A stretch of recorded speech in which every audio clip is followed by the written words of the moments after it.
어리로. 온몸이 만신창이가 된 18배 한 학생이 서대문 형무소에 수감됩니다.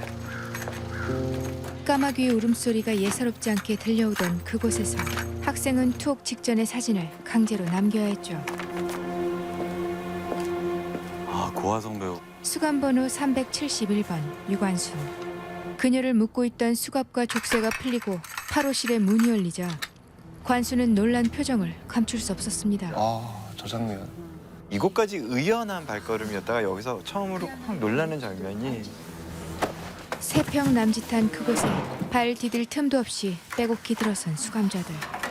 심지어 임신 상태로 수감된 여성도 있었습니다. 그야말로 눕지도 앉지도 못할 만큼 좁은 곳에 갇혀있던 그들은 서 있는 상태로 관순을 맞이합니다. 내 전혀 알아. 경성서 공부하라고 보냈더니 잘난 물만 잔뜩 들었지. 아주머니. 내 아들로 살려내라고. 관순을 본 아주머니가 그녀를 원망하며 신세를 한탄하지만 사실 이들은 그저 만세를 외치다 잡혀온 평범한 여인들이었죠. 그만 좀 하시죠. 만세. 누가 시켜서 했습니까? 김세국 배우. 저희 나오셨었죠. 어느새 8호실 안을 줄지어 돌기 시작하는 사람들. 같이 해요. 가만히 서 있으면 다리가 퉁퉁 부어있는 테니 이렇게라도 하는 거니까. 막 들어온 관순 또한 그들과 함께 쳇바퀴 돌듯 감옥 안을 천천히 돌아가며 그곳에 적응기 위해 노력하죠. 씹을 때마다 돌소리가 나던 형편없는 배식도 그들은 허겁지겁 먹을 수밖에 없었습니다. 선배님? 나 대학부 권혜라야. 기억나? 김예은 배우. 어디 아픈 건 아니죠? 여기에 들어오고 한동안 단식 투쟁하셨어요. 너도 앞날 생각해서 건강 조심해라. 때론 서로가 서로를 배려하는 따뜻한 온정으로 고된 감옥 생활을 버텨내기도 합니다. 이시다 지로. 하! 君は都市で憲兵に志願したのだ。それはまともな大日本帝国の市民になりたいためです. 소장은 조선인 정춘영을 교도관으로 세워 조선인 수감자의 감시가 용이토록 합니다. はい。何でもお申し付けください. 조선인으로 조선인을 다루고 억압하는 것엔 도가 튀었던 일본인들. 8호실 사람들은 고단한 수감 생활을 이겨내기 위해 하나둘씩 아리랑을 부르기 시작합니다.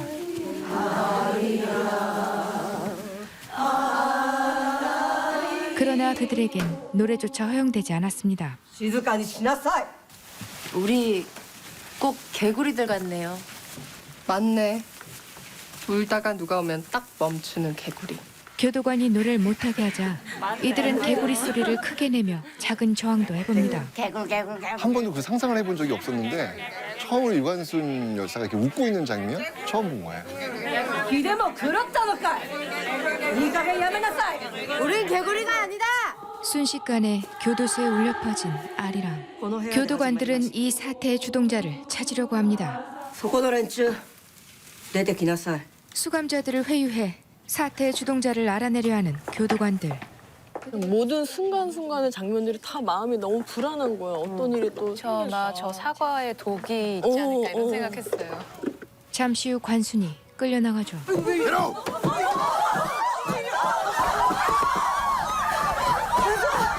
고문실로 끌려간 관순은 그곳에 흩뿌려진 고문의 흔적과 도구를 보자 갑자기 두려워집니다. 정춘영이 그런 그녀를 마구잡이로 폭행하기 시작하죠. 그리고 현재 시점에 유관수는 굉장히 폭행을 많이 당해서 그 컬러로 그 피를 보여주는 게 굉장히 두려웠다고. 하지만 결코 지시를 따르지 않던 관순을 결박시킨 보안과장은 그녀에게 치욕적인 방법으로 고문합니다. ほら朝鮮女はよその男に肌を見せると自給自足するそうじゃないか. 10대 소년 거잖아요. 이후 감옥보다 더한 벽관에 갇혀진 관순. 지금도 서대문 형무소 가면 저런 모형 고문 저런 것들이 쫙 돼 있어요. 저 공간에서 지금 찍은 것 같더라고요. 고개를 돌리는 것조차 어려웠던 그곳에서 누군가 그녀에게 말을 걸어옵니다. 그쪽은 니시여. 저는 병천의 유관순이라고 합니다. 1년 전 유복한 가정 그리고 자유로운 환경 속에서 자란 관수는 명랑한 엘리트였습니다.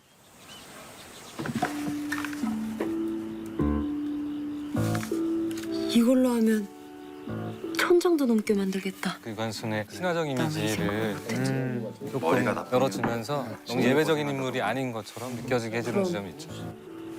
깨벗고 못 박혀서 고생하시는 이분도 머리가 나빠서겠네. 자유로운 영혼의 관수는 일제 여갑에 맞서 싸우는 어린 독립투사였습니다. 고향으로 내려와 주도적으로 만세운동에 나선 관수는 함께 만세를 외치던 부모님의 처참한 죽음을 눈앞에서 목격합니다.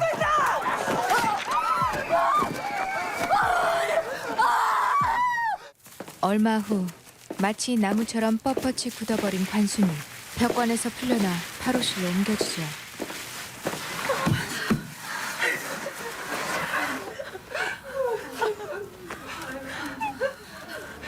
어느덧 겨울이 되어 형무소의 아기가 태어나고 그들은 어려운 상황에서도 정성으로 아기를 키우며 서로를 의지해 힘든 겨울을 버텨냅니다. 그리고 어느덧 혹한의 겨울을 지나 다시 봄이 찾아옵니다. 그때 잠시 망설이던 관순이 교도관을 부릅니다. ゼミを犯した身分でダダ飯を食うなんて申し訳なくて。 무언가 도모하려던 그녀가 노역을 하기 위해 그들에게 처음으로 머리를 굽히죠. もっとも厳しい労役は何がある？ 불행인지 다행인지 관수는 독한 양잿물과 얼음처럼 차가운 물로 빨래일을 하게 됩니다. 너 혹시 무슨 계획 있어서 이러는 건 아니지? 곧 그날이 다가오잖아요. 다가오는 3.1절을 기념하기 위해 날짜를 꼭 알아야 했던 관순. 오늘이 며칠인지만 그것만 알려주십시오. 부탁드립니다. 결국 날씨와 기후로 어림잡아 날짜를 알아낸 관수는 그날이 되자 빨래를 하다 말고 일부러 그 자리에서 쓰러지죠. 무슨 정신 차려요.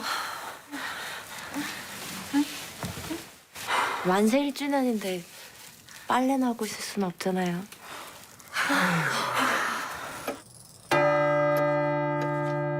이윽고 정각 2시가 되자 감옥 한가운데 서 있던 관순의 연설이 시작되죠. 우리는 조선이 독립국가이며 조선인이 자주적인 민족임을 선언한다.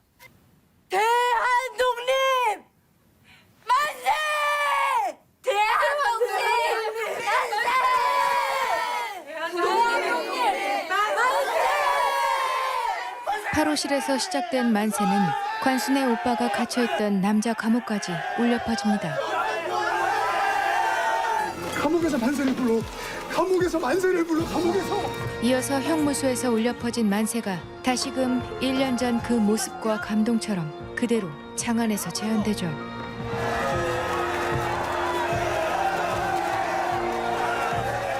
야요 사건대 이루토 이 후라스테 이루토 유고도다. 요술은이 반자의の声がこの刑務所から始まったとしてされたのだ. 형무소장은 만세운동의 시작이 형무소라는 것을 알고 크게 분노합니다. 악독하기 그지없던 보안과장은 또다시 관순을 지목하고 아무렇지도 않게 정춘영을 시켜 그녀의 손톱을 모조리 뽑아버린 뒤 독방에 가둬버리죠.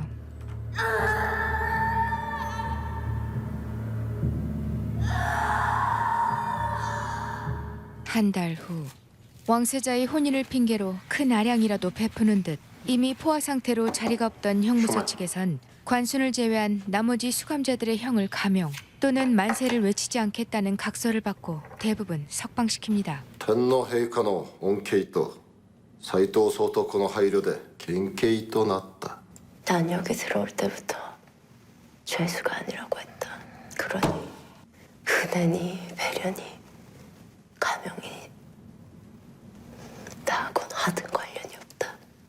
보안과장은 이러한 처분조차 받아들이지 않던 관순을 급기야 미친 듯이 걷어차기 시작하죠. お前みたいなのが子供も産んじゃない。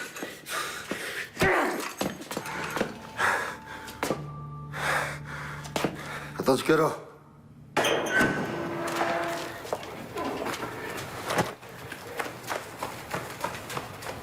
얼마 뒤 먼저 출소한 관순의 오빠와 김양화가 관순을 면회옵니다.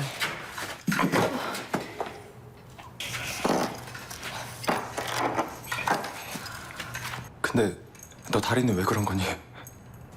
맞아. 나 아파. 오랜 시간 동안 참혹한 고문으로 그녀의 육신은 고통도 느끼지 못할 만큼 완전히 망가져 버렸습니다. 비참하게 넓어진 파로실에서 홀로 고통을 견뎌내던 관순. 왜 그렇게까지 하는 거요? 그러나 누구보다 또렷하고 강직한 영혼을 지닌 그녀가 이렇게 대답하죠. 그럼 누가 합니까? 관순은 결국 출소를 이틀 앞두고 서대문 형무소에서 꽃다운 생을 마감합니다. 너무나 익숙하지만 우리가 전혀 알지 못했던 유관순의 마지막 이야기, 한거였습니다. 실은 우리가 일반적으로 알고 있는 왜 유관순 열사의 사진이 있잖아요. 그게 유관순 열사의 모습이라고 생각하면 절대 안 돼요. 그렇더라고요. 네, 왜냐면 그거는 고문 받아가지고 이게 얼굴이 퉁퉁 부어 있는 얼굴이기 때문에 실제로 함께 그 학창 생활을 보냈던 이화여고 동창들이 저 모습 아니다. 원래 유관순 얼굴은 약간 갸름하고 좀 이렇게 촉촉한 어떤 그런 얼굴인데 저런 얼굴로 초상을 이렇게 만들어서 가는 건 좀 아닌 것 같다라고 해가지고 지금은 옛날 그 이게 투옥되기 전 그 사진 모습으로 해서 좀 바꿔가지고 지금은 나온다고 하더라고요. 보니까. 산랭강 신다 요니 오토나시 것으로노다. 사모 나이 또 이끼때 가해라 나이죠. 유관순 열사는 처음에 어떻게 독립운동을 시작하게 됐는지도 궁금해요. 박열 의사와 나이가 같죠. 1902년 충청남도 천안에서 이 개신교 집안의 3남 2녀 중 차녀로 태어나셨고요. 유학당 재학 중이던 1919년 3월 1일 종로에서 만세운동이 일어났고 유관순 열사는 만세운동에 참여를 하셨고요. 학생들의 시위가 극심해지자 일제는 3월 10일 전국적으로 휴교령을 내렸고 유관순 열사는 천안으로 돌아왔다고 합니다.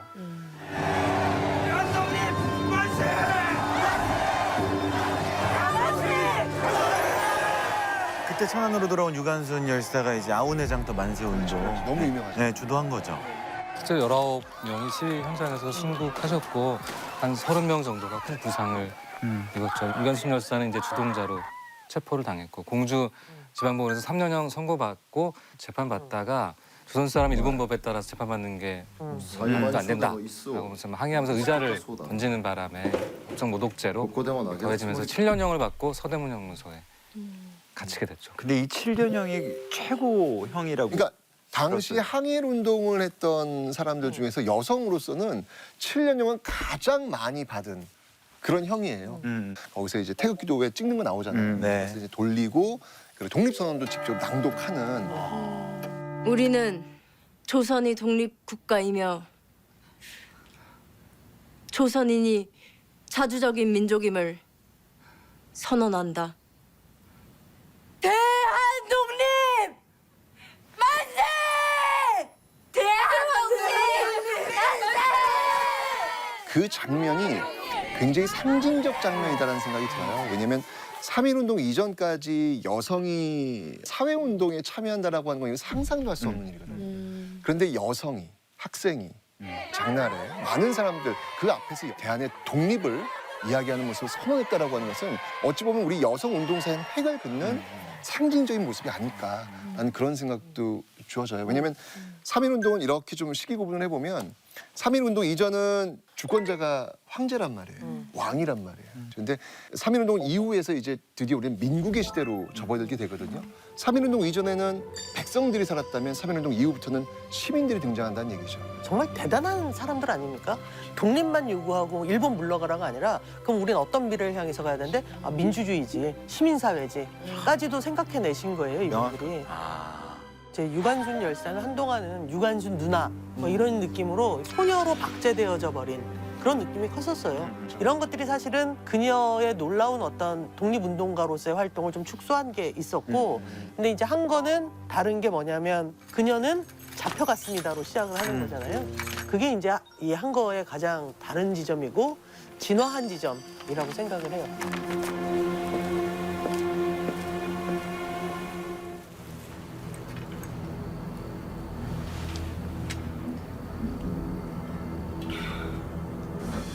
서대문 형무소에서 유관순 열사가 갇혀있던 방, 정말 그 설정은 실제였던 겁니다. 네, 기록상에 의하면 세평방 안에 한 20명 이상도 들어간 적이 있었다고 하더라고요. 그러면 뱅뱅 돈다라는 게 그럴 수밖에 없을 것 같아요. 왜냐하면 그렇지 않으면 그 감옥 자체가 벽관이 되는 거예요. 그렇죠.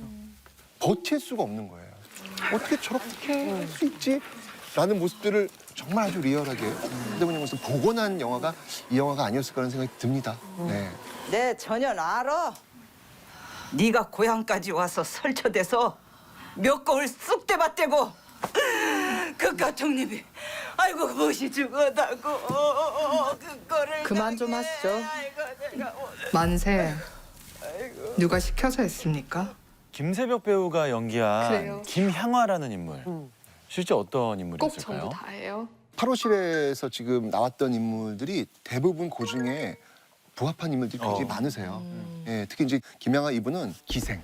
사실은 당시 여성들이 갑자기 집안이 안 좋아지거나 그랬을 때 갈 수 있는 곳은 기방이거든요. 그쪽으로 이제 팔려가는 거죠. 김향화라는 인물을 중심으로 해서 기생들이 한 33명이 이제 만세운동을 하는데 기록상 최초의 어떤 그 기생들이 조직했던 그런 운동으로 3.1운동 역사에 기록되어 있습니다. 또 이 8호실에서 임신한 몸으로 독립운동을 했던 분도 기억에 남아요. 저거 너무 일본의 탄압을 좀 극대화시키기 위해서 가장 약자를 줘서 집어넣은 거 아니야? 라고 생각할 수 있겠지만 사실입니다. 예, 임명혜 선생님이시라고 파주 쪽에서 만세운동을 주도하셨던 분이에요. 감옥에 들어가셨는데 그때 만삭이셨어요. 또 그 유관순 열사의 선배 역할로 나온 것도 실화였나요? 대학부 권혜라야. 기억나? 권혜라 선생님은 이분은 투사예요. 정말 처절하게 싸웠던 어떤 그런 분이거든요. 이번에 이제 개성에서 이제 유치원 교사로 재직하시다가 만세운동 참여하시면서 항일 독립운동 끝까지 계속해서 이어져 나갔던 인생 자체가 투사다. 371번出てきなさい. 8호실 여성들의 연대. 눈물겹고 그 순간들을 확인할 때 정말 벅차오름을 좀 느꼈거든요. 왜냐하면 여기에 갇힌 모두가 사실은 다 독립운동가들이잖아요. 만세운동에 참여했던. 그러니까 누가 새로 오자마자 대뜸 얘기를 해주잖아요. 같이 해요. 가만히 서 있으면 다리가 퉁퉁 부어있더니 이렇게라도 하는 거니까. 어떻게든 그 안에서 생존, 살아야 한다라는 거를 얘기해주는 그것이 결국은 그 다음에 1주년 기념을 형무소 안에서 할 수 있게 만들었던 힘이었던 것 같고 되게 놀라운 일인 것 같아요. 저도 보면서 되게 뭉클했던 게 이 안에 있는 사람들 다 처지가 다르듯이 만세 부른 연유도 다 다른 거예요. 한 명뿐이 아니라 각자 다른 연유로 만세를 불렀던 여성들에 대한 이야기구나. 그게 굉장히 감동이 컸어요. 8호실 안에 있는 분 이외에도 정말 많은 여성 독립 운동가들이 있었을 것 같은데 어떤 분들이 있었을까요? 또 정말 많은 여성 독립 운동가들이 있었을 것 같은데 어떤 분들이 있었을까요? 영화 밀정을 통해 가지고 또 등장했던 현계옥 선생님도 계시고 그다음에 28 독립선언 3.1운동을 연결해줬던 김마리아 여사님도 계시고 정말 다양한 분야에서 너무나도 많은 분들이 활동하고 계신데 권기옥 선생 같은 경우는 그분의 소원이 뭐냐면 자기 비행기를 몰고 도쿄를 가서 폭탄을 떨어뜨리는 거예요. 그래서 상해나 이런 데 가서 실제로 군사훈련도 받으시고 최초의 여성 파일럿. 네, 여성 파일럿도 계세요. 맞습니다. 야, 이 도둑놈들아! 니들 세상에 올라갈 것 같으냐? 유관순 열사의 의지 옥중에서 더 강해진 것 같았어요. 맞습니다. 그러니까 진짜 그때부터 더욱더 강한 의지로 정말 난 여기서 모든 걸 던지겠다라는 어떤 그런 각오가 있었다고 저는 보이거든요. 돌아가신 나이가 18살이에요. 18살이면 지금 고등학교 2학년? 그때 마지막으로 남겼던 이야기들이 정말 가슴 뭉클하게 하는데 뭐라고 말씀하셨냐면 내 손톱이 빠져나가고 내 귀와 코가 잘리고 내 다리가 부러져도 그 고통은 이길 수 있으나 나라를 잃은 고통만큼은 견딜 수 없습니다. 나라에 바칠 목숨이 오직 하나밖에 없는 것이 이 소녀의 유일한 슬픔입니다.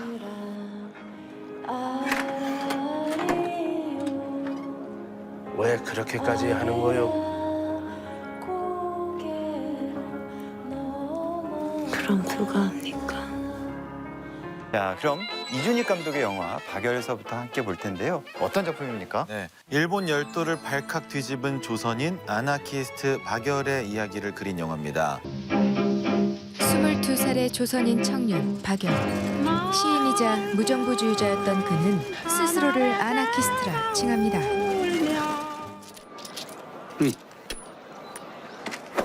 옥혁선, 리젠 타면. 고생이하네. 일본 땅에서 조선인에게 가해지는 차별과 폭력에도 박열은 그들에게 쉽게 굴하지 않는 배짱까지 지녔죠.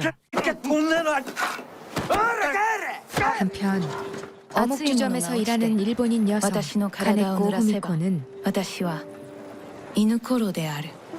그가 쓴 시에 큰 감명을 받아 박열에게 적극적으로 구애합니다. 당신이 말한두는 조선인 중에서 제일 말한두는 조선인 박그 요르 배우자 있어요. 히토리모노 데스. 우리 종고합시다. 아다시모 아나키스토 데스. 당당한 그녀가 싫지만은 않았던 박열은 곧 후미코의 뜻대로 동거 생활을 시작합니다. 동고소야. 굳이 이런 것까지 해야 돼? 사회주의자를 매도한 신문기자 특파원 장진성이를 구타해야 되나 말아야 되나입니다. 그들은 박열이 속한 무정부주의 항일단체 불령사 활동도 동지로서 함께하죠. 달자? 불령사는 독립운동 자금을 빼돌린 자를 응징하기도 하고 일본 천황 일가 암살을 모의하며 사제폭탄 제조에도 몰두 중이었습니다. 폭탄은 안 터지고 내 속이 터진다, 속이. 그러던 어느 날 폭탄 얘기. 자신 몰래 폭탄 왜 테러 나한테 계획을 말하지 세운 않았어? 박열에게 화가 난 후미코. 폭탄이 손에 들어오면 다 말하려고 했지. 성별과 민족을 그게 뛰어넘은 아니고. 동지 관계를 동고서약 잊었어? 다시 한번 확인하는 두 사람. 나를 동지로 여기지 못하면 너랑 같이 못 가. 그러던 어느 날 관동 대지진이 발생합니다. 이번 건 좀 센데. 인삼 덮어. 저는 이 영화 보면서 관동 대지진을 저렇게 보여줄 수 있어서 너무 감사했어요. 왜냐면 너무들 모르고 계시거든요. 이 영화를 통해서 보여줘서 너무 좋았어요. 희사이자 20만 명 이상. 엄청난 재난에 흉흉해진 민심을 달래야 했던 일본 정부는 대책회의에 나섭니다. 나이무다이지. 그때 내무 대신 미즈노가 일본 국민의 주의를 돌릴 비열한 계략을 말합니다. この騒動の最中朝鮮人たちが井戸に毒を入れあちこち火をつけ回っているということです 일본 정부는 그의 제안대로 조선인이 폭동을 일으키려 한다는 헛소문을 퍼뜨립니다. 미즈노가 만들어낸 유언비어는 삽시간에 민간인들에게 퍼져 재난으로 인한 성난 일본인들의 분노를 자극합니다. 조선식. 아, 정말 이 영화를 볼 때 가장 화가 나고 분노했던. 큰일 났어. 지금 상황에선 차라리 경찰서가 안전해. 하지만 조선인 학살을 저지르던 자경단은 박열이 체포된 경찰서까지 쳐들어옵니다. 이때니. 저 애들이 네, 너무 좋아서 감독님이 살리셨어요. 단 3일 만에 수천 명의 사망자를 낳은 조선인 대학살은 언론에서도 집중 보도되고 커져가는 비난 여론을 잠재우기 위해 미즈노는 또다시 조선인을 공공의 적으로 만들 계획을 짭니다. ここに拘束されている朝鮮人の中で一人だけ選べどんなやつを朝鮮人には英雄我々には敵となる適当なやつ 미즈노의 타겟이 된 불령사의 리더 박열. 경찰은 그의 동지를 고문해 박열을 기소할 명분을 만듭니다.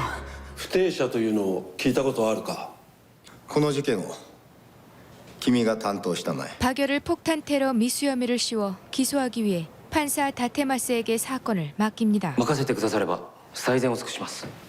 結論は決まってる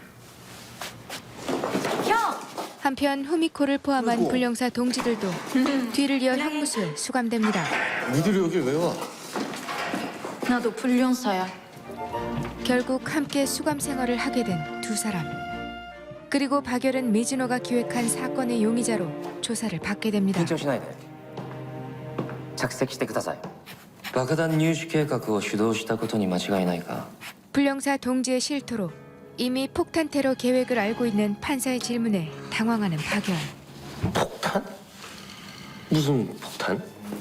주환이가 폭탄 결국 입수 계획을 모든 걸 풀었어 혼자 뒤집어 쓰기로 결심하고 그들이 원하는 영웅이 돼줘야지 이어진 신문에서 그는 자신이 혼자 벌인 일이라 자백합니다.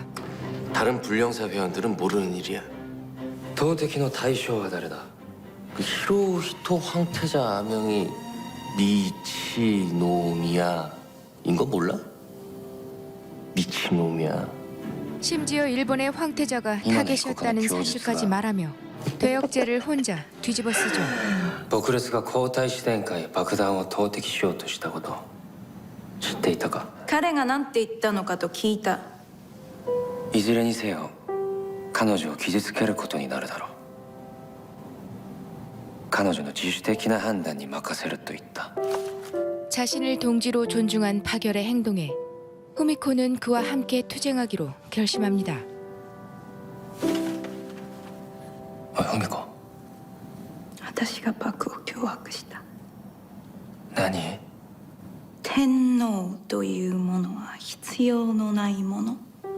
あってはならないものだと私がパクに教えてあげたんだ。 입에서는 들을 수가 없는 문제였어요. 그러니까 彼の家庭教師だった。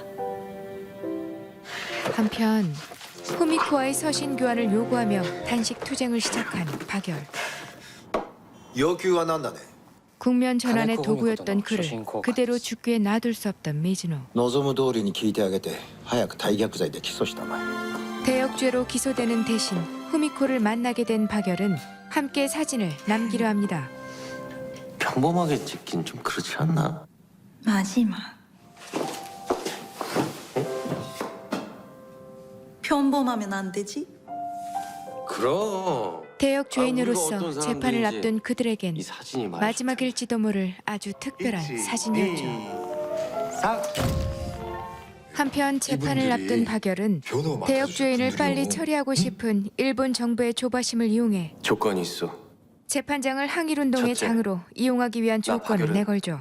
피고로서 법정에 서는 것이 아니다 그리고 각국 언론의 관심이 집중된 재판 당일 일본 법정에 조선의 예복을 입고 위풍당당하게 법정에 들어서는 박열과 후미코. 야 요리다. 여기 장면은 이것도 다 고증의 숭실한 네. 아니 그 핑크색도 고증 오, 그대로라고. 맞아요. 아 저희가 고증 그대로. 네, 사모관대랑 후미코가 쓴 안경도 고증. 이 모든 건 대역죄를 인정하는 척하며 조선인의 자긍심을 만천하에 보여주려 했던 박열과 후미코의 계획이었죠. 예상치 못한 반응에 판사는 기자들과 방청객을 퇴장시켜버리고 이후 열릴 공판까지 모두 비공개로 전환되죠. 미즈노가 압력을 かけた. 第2回公判から 실제로 일본 배우분이시죠. 아 일본 이분은 일본 네. 배우군. 후세 타스시 일본인 출신의 독립 유공자가 두 분이 계세요. 아, 그래요? 지금 첫 번째 분이고 두 번째가 이제 후미코. 예, 영화 나오고 나서 그 다음에 선정이 되시거든요. 그러니까 많이 알리게 되면서 もう朝鮮の感服も切られないぞ関係ありませんやればやろうと関心を持ちようになるから 재판은 비공개로 전환됐지만 오히려 외신과 대중의 관심은 더욱 뜨거워지고 재판장에서 일제의 만행을 신랄하게 비판하는 박열. 三日運動のように朝鮮人虐殺事件も隠蔽しようとしているしかしとすればするほど明らかになるのが自然の摂理遺骨を発掘しろそれでも明らかにならないのなら俺が転校し烈々な天皇制の信奉者になるとしよう6000人も超える朝鮮人が理由もなく殺された意義あるか 눈물 살짝. 그러니까 저 고여 있는 거. 한편 자신의 죄를 인정할 리 없는 일본은 계속해서 진실을 은폐하고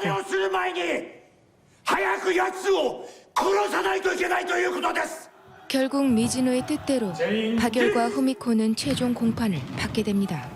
被告は最後に言いたいことがあるか。どうか二人を一緒にギロチンに放り上げてくれ。パクと共に死ねるなら私は満足しよう。決してあなたを一人死なせてはおかないつもりです。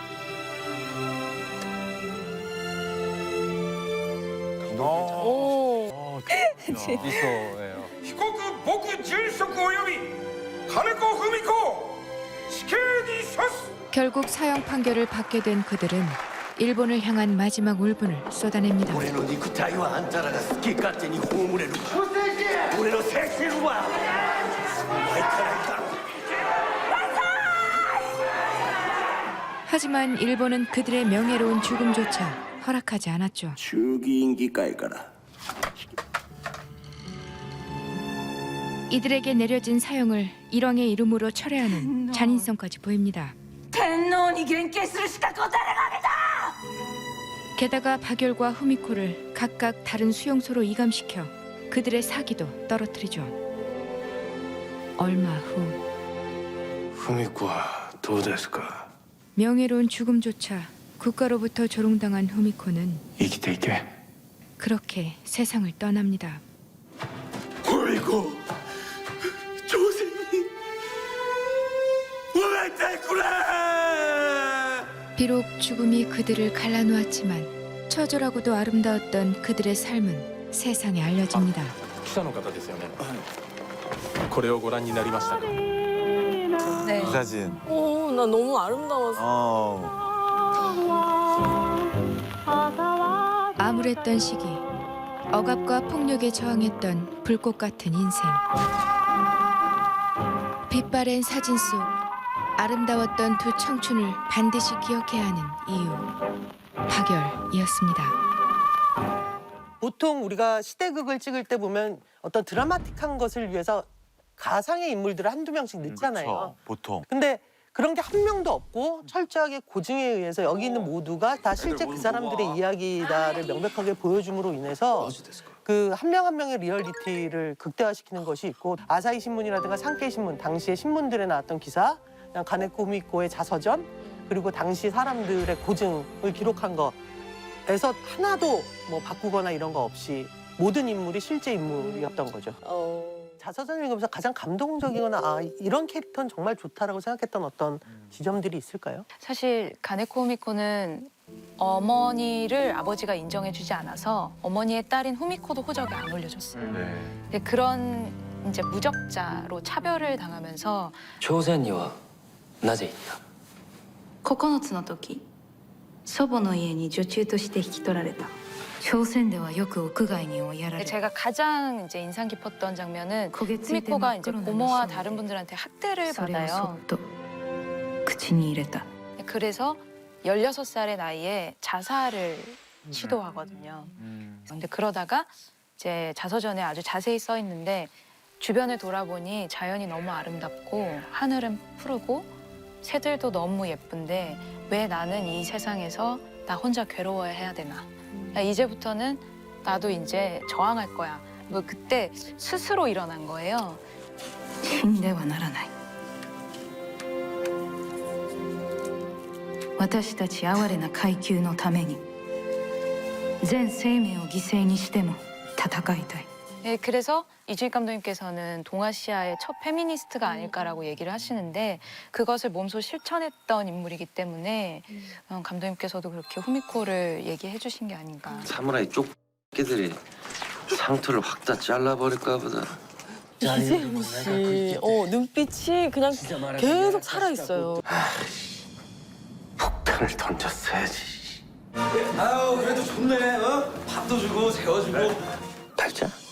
이전에 우리가 그 독립운동가라고 알고 있는 사람들의 특징이 약간 모범적이었어요. 이 영화에서 보는 독립운동가가 전혀 다른 모습이어서 좀 놀랍기도 하고 신선하기도 했어요. 맞아요. 저도 그렇게 봤어요. 그러니까 맨 처음에 박열이라는 영화를 이렇게 딱 보면서 독립운동가 말고 독립투사의 모습도 같이 끌어내고 있다. 아니, 사실은 그렇게 점잖고 얌전한 모습만 있는 게 결코 아니거든요. 그 전에는 되게 어떤 지적이거나 또는 임시정부에 속해서 이렇게 그러니까 망명한 정치인 같은 사람을 봤다면 요 근래는 소위 그 김원봉이라는 사람을 시작으로 해서 몸으로 직접 싸우고 폭탄으로 싸우는 사람들 그 중에 이제 박열이 있는 거죠. 왜냐하면 영화에서도 보면 의열단으로 계속 이메일을 보내잖아요.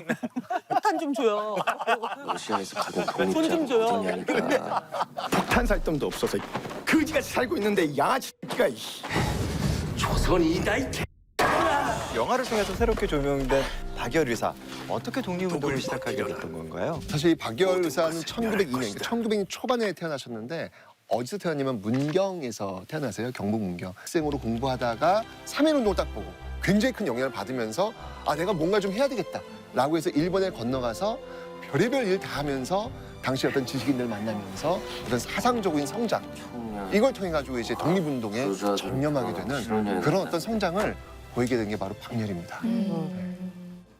パクが書いた「犬ころ」という詩を読んだ時この男だと思った 시대, 국경 다 초월한 이 후미코와 박열의 이 만남 자체가 정말 운명이다 막 이런 생각을 했거든요. 불령사의 비밀 무기 가래코 후미코 폭탄이. 되게 뜨끈하죠. 그 어묵집에서 둘이서 그리고 딱 시작이 우리 종고합시다. 뭐 이걸로 사실은 갑자기 이 친구들이 앞으로 둘이서 하게 되는 모든 것들을 납득하게 만들어버린 맞아요. 씬이었다고 생각하고 되게 합법적이고 매너 있잖아. 동고소약 굳이 이런 것까지 해야 돼? 동거서약을 하잖아요. 그럴 때도 보면 굉장히 앞서간 그 커플이었다라는 생각도 들고 요즘 그 전위적인 사람들의 동고서약 보다 어떤 부분은 더 전위적이죠. 맞아. 예, 예.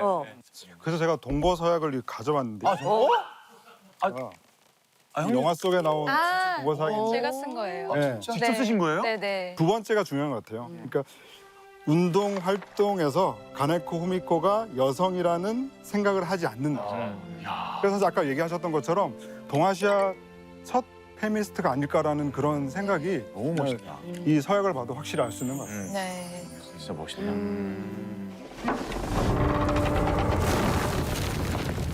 우리 최태성 선생님께서 아까 이 영화가 관동 대지진을 다뤄줘서 너무 고맙다라고 하셨어요. 저 너무 마음 아팠거든요 보면서. 왜냐면 이렇게 해서라도 좀 많은 사람들이 관동 대지진 때 많은 조선인들이 학살되었음을 알 수 있다면 너무 다행이다. 거의 한 6천 명 이상이. 이 관동 대지진은 1923년이에요. 네. 리히터 기모친도 무려 7.9입니다. 그때 그 사진들을 보시면요, 도쿄가 초토화돼요. 근데 이제 그때 이제 이 1920년대가 어떤 시대면 일본 내에서도 굉장히 어떤 그 민주주의의 목소리가 많이 올라오는 시기예요. 이 시기가.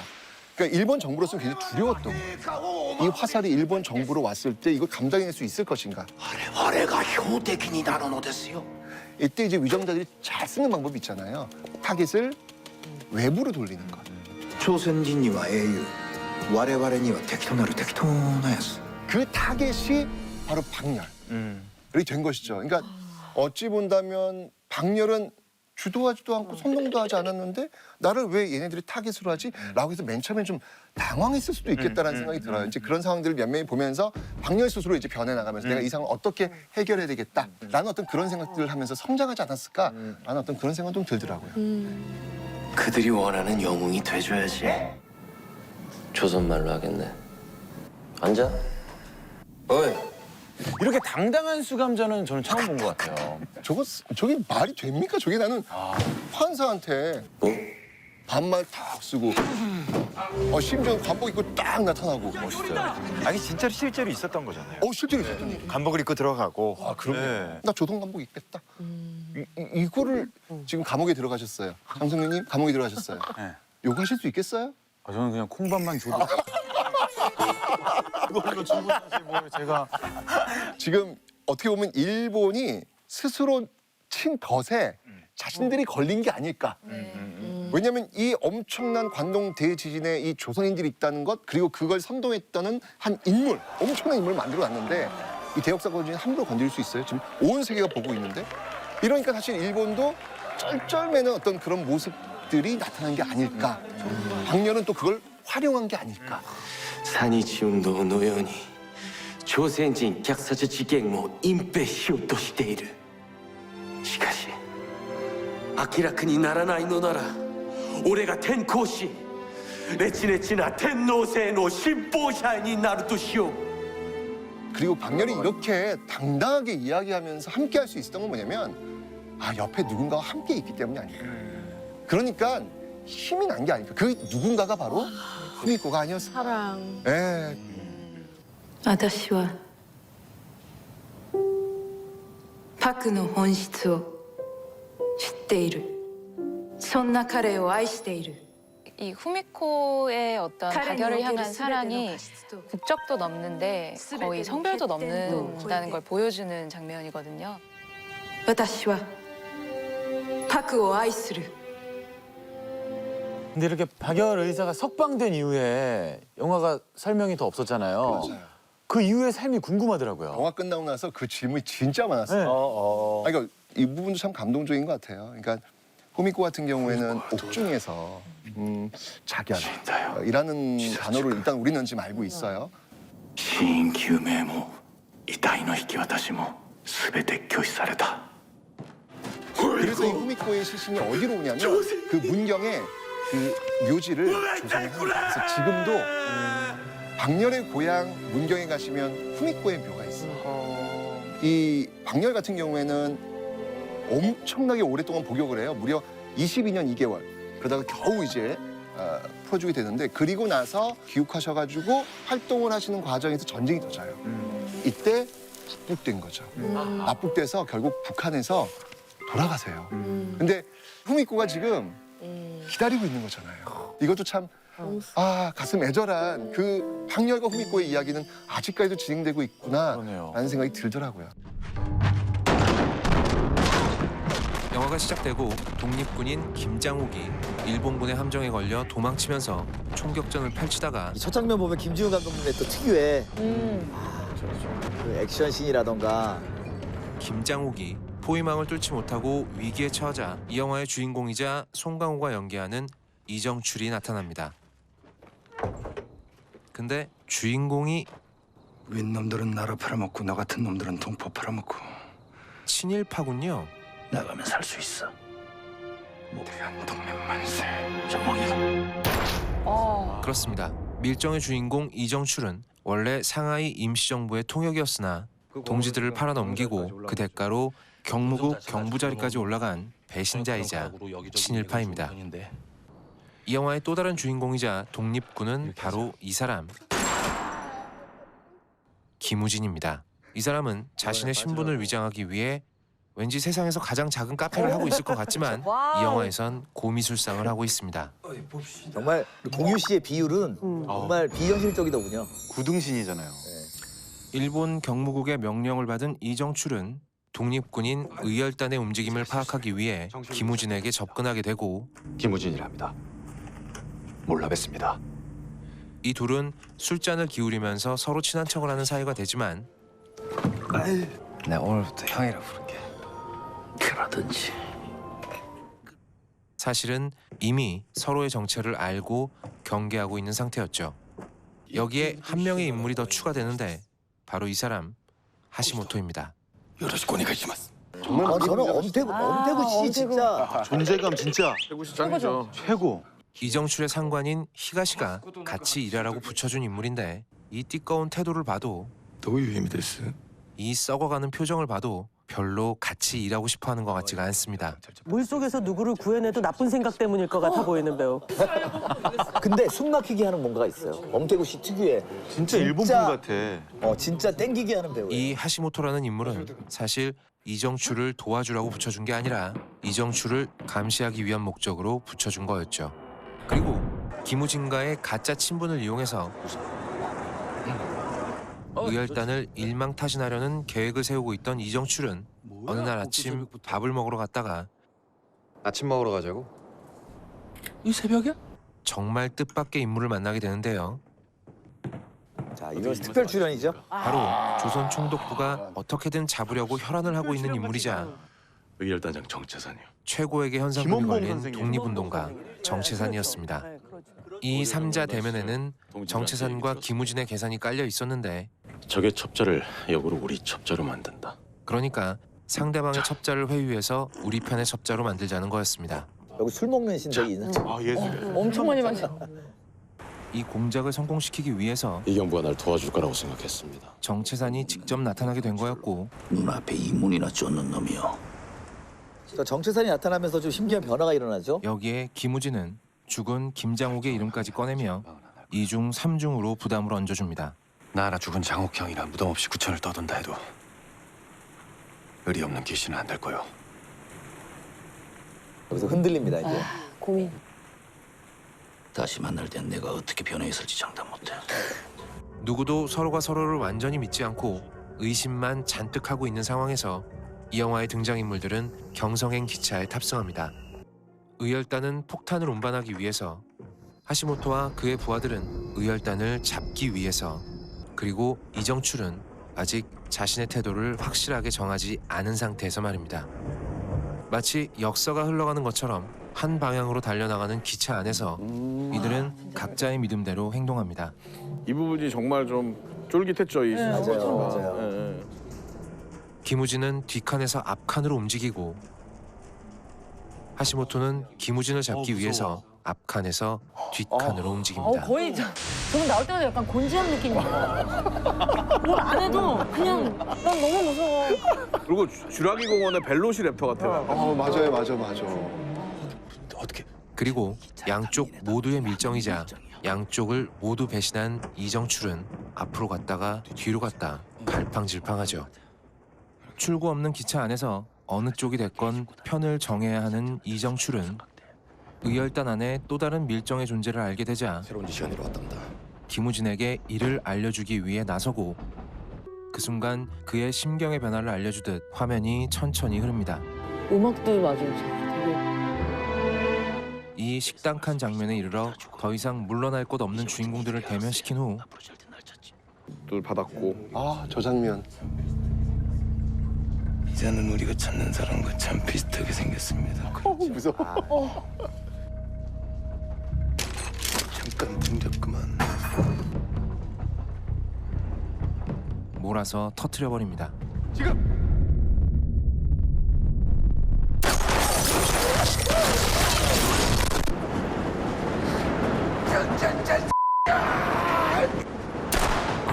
정말 변절자가 변절자끼야라고 하면서 자, 저 장면 진짜. 이정출은 달리는 기차에서 뛰어내려 버렸지만 이제 더 이상 그를 위한 회색지대는 남아있지 않습니다.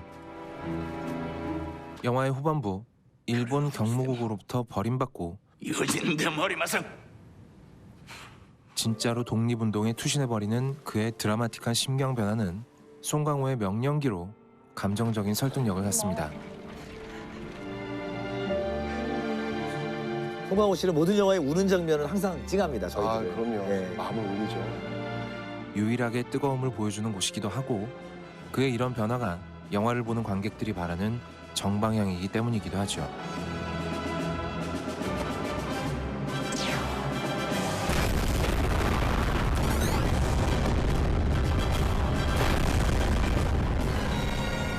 멋진 미장센과 훌륭한 음악으로 만들어진 깔끔한 첩보 스릴러 밀정이었습니다.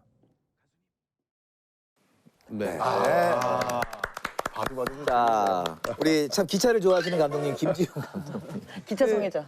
놈놈놈에서도 밀정은 기본적으로 독립군을 다룬 영화라기보다는 그 누아르. 이제 그 뭐 콜드 누아르라고도 얘기하는데 기본적으로 누아르가 되게 차가운 겁니다. 그러니까 되게 비정한 거고. 예전에 아랑드롱 나오는 영화 70년대 초중반을 보면 그거요.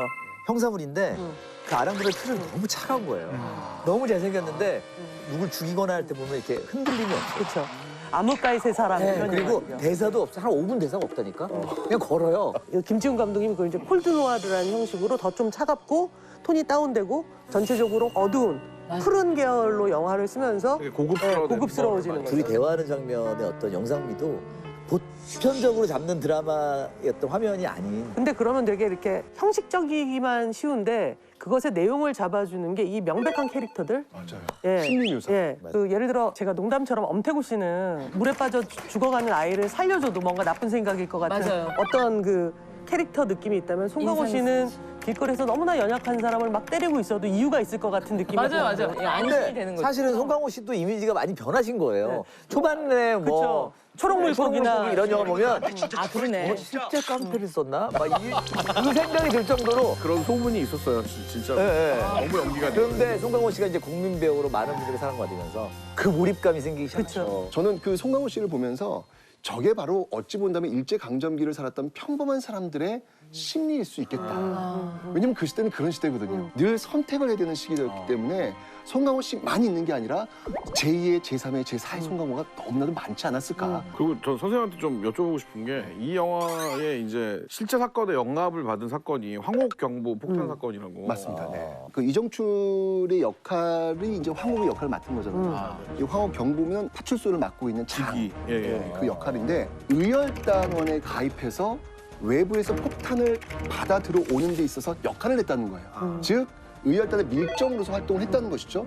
근데 재판에 갔더니 나는 정말 일본을 위해서 이 일을 한 것이다. 네, 이거 하면 파출소장이 아니라 경찰서장까지 승진시켜 준다고 해서 난 정말 대일본직을 위해서 정말 열심히 한 것이다. 나는 의열단이 아니다. 실제로 눈물을 흘리면서 이야기를 해요. 눈물을. 그러니까 그 옆에 있었던 의열단원들이 정말 막 실을 떠는 거예요. 그래가지고 징역 10년을 받아요. 징역 10년을 받는데 문제는 뭐냐면 10년을 다 채우지 않고 중간에 풀려난다는 거예요. 그렇다면 이게 뭐가 있는 거 아니냐는 거죠. 나중에 의열단장 김원봉이 이런 이야기를 했대요. 황옥은 의열단은 맞다. 오히려 그러면 법정에서 그렇게 얘기한 것도 다 작전일 수 있다. 그렇죠. 그 극장에서도 공효 씨가 그렇게 얘기하잖아요. 그렇죠. 혹시 붙잡히더라도 끝까지 버티기로. 끝까지 의열단원이 아니라고. 하나는 살아서 나가야 하니까. 그래야 이 작전이 성공하니까. 그래야 우리 목숨이 아깝지 않게 되니까. 지금까지도 미스테리라고 하더라고요. 미스테리예요. 이게 아직도요? 진짜 그 일종의 스파이 같은 양쪽에 어디에 속하지. 그렇죠. 근데 영화상에서는 어떻게 보면 일본 쪽이 아니라 우리 쪽인 그렇죠. 걸로 의열단원으로 거잖아요. 감독님은 풀고 나가셨는데 실제로 왜냐면 뒤에 이 황옥이라는 사람이 의열단원들과 또 접촉을 많이 해요. 많이 하기 때문에 이게 딱 어느 쪽 밀정이나 단정 짓기가 굉장히 어려운 그런 상황이 되는 거죠. 사실은 우리가 이제 밀정을 얘기할 때 반드시 얘기할 수밖에 없는 게 의열단이라는 단체일 것 같아요. 그 말 자체가 그 최근에 나오는 일제시대를 다룬 영화들 통해서 많이 나왔던 것 같아요. 이병헌과 그 뭐 이런 사람들이 그렇다니까. 의열단. 어머 잘생긴 사람들 모인 데인가 보다. 그러니까, 막 이런 얼굴 생각 봤나. 들고. 예. 의열단이라는 건 정확히 어떤? 의가 뭐냐면 정의를 위해서예요. 그 당시 정의라고 하면은 일제 강점기로 독립이죠. 그 독립을 위해서 열렬히 싸우기 위해 뭉친 조직. 이게 이제 의열단의 의미를 갖고 있는 건데요. 1919년에 조직돼서 주로 1920년대 초반에 집중적으로 활동했던 무장투쟁의 최전선에 있었던 그런 조직이 바로 의열단입니다. 3.1 만세운동의 실패 이후에 더 이상 이렇게 평화적인 걸로는 그냥 탄압받고 끝나는구나 라면서 이제 접경 지역으로 모여서 무장봉기를 시작하고 테러를 시작했던 흔히들 우리가 얘기하는 뭐 상해, 만주 뭐 이런 쪽에서 활동을 하는 네. 거예요. 의열단이 나오게 된 그 활동 좀 배경을 좀 보면요. 10년대는 이제 식민지가 딱 시작됐으니까 말 그대로 찍어 누르는 시기예요. 무단 통치라고 하죠. 그러니까 포갑적 방법을 찍어 눌렀던 시기. 요게 이제 끝나고 이제 20년을 넘어오는 계기가 뭐냐면 대한독립 만세. 3.1운동. 그렇죠, 그렇죠. 19년. 그렇죠. 예. 3.1운동. 이게 되면서 일제 깜짝 놀란 거예요. 이렇게만 하면 안 되겠구나. 찍어 누르면 안 되겠구나. 라고 해서 무단을 바꿔요. 무의 반대는 문이잖아요. 그럴 문자. 그래서 소위 문화 통치로 바꾸면서 살짝 자유를 주는 듯해요. 근데 요 당시에 사실 어떻게 보면 더 교묘하게 조선인들끼리 싸움을 붙이는 굉장히 회유 정책을 많이 보이는 게 1920년대예요. 근데 하지만 20년대 이 소위 문화 통치에 굉장히 다양한 투쟁의 어떤 모습들이 전개된 시기인 건 맞아요. 그 하시모토와 이정출이 그 한국 사람들끼리 싸움을 붙이는. 맞아요. 그게 예. 전형적인 그 형태인 것 같아요. 그 문화 정책에서 결국 한국 사람들끼리 싸우게 되는. 그렇죠. 하시모토라는 이름도 되게 하시모토일 것 같잖아요. 그러니까 그 뜻도 모르겠는데. 그 뜻도 모르겠는데. 엄태구 씨의 이런 이 광대나 이게 그냥 약간 하시모토 느낌. 하시모토 같은데? 라는 느낌이 드는. 택시 운전사에서도 정말 짧게 나오는데 굉장히 강렬하게 나오잖아요. 진짜 존재가 그리고 감독인 형과 배우인 동생인데 네, 엄태화 잉투기라는 배우죠. 예, 독립 영화로 우리에게 처음으로 알려졌고 그 뒤에 이제 그또래 배우 중에서 가장 중요한 배우 중에 한 명이 돼가고 있는 것 같아요. 그러니까 그 영화에 나오는 시간이 길건 짧건 그것이 중요한 게 아니라 근데 감독님들이 보실 때 배우들이 그렇게 잠깐을 나와도 존재감을 딱 보여줄 수 있으려면 뭘 가지고 있어야 되는 거예요? 저는 연기력 그러면 사실은 그냥 겉으로 하는 말이고 저는 풍기는 얼굴이라고 생각해요. 그게 잘생겼다 못생겼다가 아니라 잊혀지지 않는 어떤 얼굴? 엄태구 씨는 되게 또렷이 기억나는 거 있잖아요. 되게 그리고 강하게 얼굴도 얼굴도 목소리가 엄태구 씨 목소리가 저 같았다면 저는 저 같다는 줄 알았어요. 자자자야 뭐 이렇게 할 수 없잖아요. 안 되지. 이렇게 하면 그러니까 저처럼 이렇게 하이톤이었다면 만약에 이 톤이었으면 그 기차 씬에서 그 송강호 씨랑 그 맥주 드시다가 막 이렇게 다가오면 저는 그게 되게 뇌리에 확 박혔거든요. 되게 닮았네. 되게 닮았네. 자자자야. 하면은 그냥 이렇게 하면 그냥 될 것 같아. 우리 영화 속 인물과 또 실존 인물의 연결고리 얘기를 안 할 수 없을 것 같아요. 나가면 살 수 있어. 사람이 쥐새끼와 함께 할 순 없지. 내려. 대한독립 만세. 정몽이. 저는 사실은 저는 이제 역사를 알고 있으니까 딱 본 순간 저거구나 라는 생각이 들었는데 그게 혹시 실제 상황이라고 저 생각 안 했어요, 저도. 안 하셨어요? 저는 그냥 액션이다. 예를 들면 김지훈 감독 특유의 왜냐면 이런 장면들까지도 멋있잖아요. 맞아요. 그리고 너무 극적이니까 약간 현실감. 그리고 또 발가락 자르는 장면 보면서 이건 진짜 가상이다. 맞아. 그렇죠. 저는 사실 그거 보면서 왜 좀 약한데? 현실 얘기는 그때 봤어요. 현실은 뭐 엄청나거든요. 저 장면이 나오는데요. 저게 바로 이제 김상옥. 이를 연상하면서 지금 만든 그런 영화 씬인데 김상옥은 정말 조선 최고의 총잡이입니다. 뭐 명불허전입니다. 1923년 1월 12일 날 종로 경찰서 있잖아요. 여기에 폭탄이 터집니다. 독립운동가들을 엄청나게 잡아들이고 고문했던 그런 정말 그 일본 심장부 같은 그런 곳이거든요. 그렇죠. 거기에 폭탄이 뻥 터지는 거예요. 그래서 5일 뒤에 1월 10일 5일 뒤에 그 은신처로 이 일본 경찰 한 20여 명이 쫙 들어가지고 은신처 딱 포위를 해요. 근데 중요한 건 뭐냐면 김상우 사는요. 조선 최고 총잡이라니까요. 이때 딱 20명이 들려드니까 여기서 팍 튀어나오면서 아까 제가 얘기했잖아요. 이때 1월 달이라고요. 눈이 많이 왔거든요. 맨발로 그 눈바리를 달려나가는 거예요. 총 쏘면서. 이때 동상이 걸려요. 이때 동상이 걸려요. 그래서 결국 발가락 하나를 잃어요. 그러니까 아까 이야기했던 그 장면은 실제예요, 실제. 그리고 5일 뒤에 20명 갖고는 안 되겠구나. 라고 해서 동원된 경찰 병력이 얼마인지 아세요? 10만 명. 50명? 아이, 치감이. 10만 양정설이란 거야? 1000명입니다, 1000명. 1000명? 사람 잡으려고. 네. 영화엔 1000명이 안 나오는 거예요, 제가 보면서. 무려 3시간 반 동안 총격전이 벌어집니다. 그리고 맨 마지막 총알이 다 떨어졌을 때 대한독립 만세를 외치면서 자신의 머릿속에다가 빵을 넣게 되면서 소름 돋았어요. 영화에서 그 전체 실화를 프롤로그로 압축해서 보여준 거네요. 그렇죠. 그렇습니다. 사실은 20년대 가장 한반도에서 가장 컸던 사건 중에 하나. 서울 시내를 막 흔들어 놨던 그 인물이 김상옥이에요. 그리고 또 나중에 사실 그 이정출의 갈등의 요인 중에 하나가 박희준 형 캐릭터예요, 사실. 죽은 장옥이 발가락을 두는데 참 가볍구만. 그런 생각밖에 안 들더라니까. 이봐, 이럴 줄 알았어. 그 이정출을 포섭한 인물이 바로 김우진. 그러니까 실제 인물이에요. 김시연 이분인데요.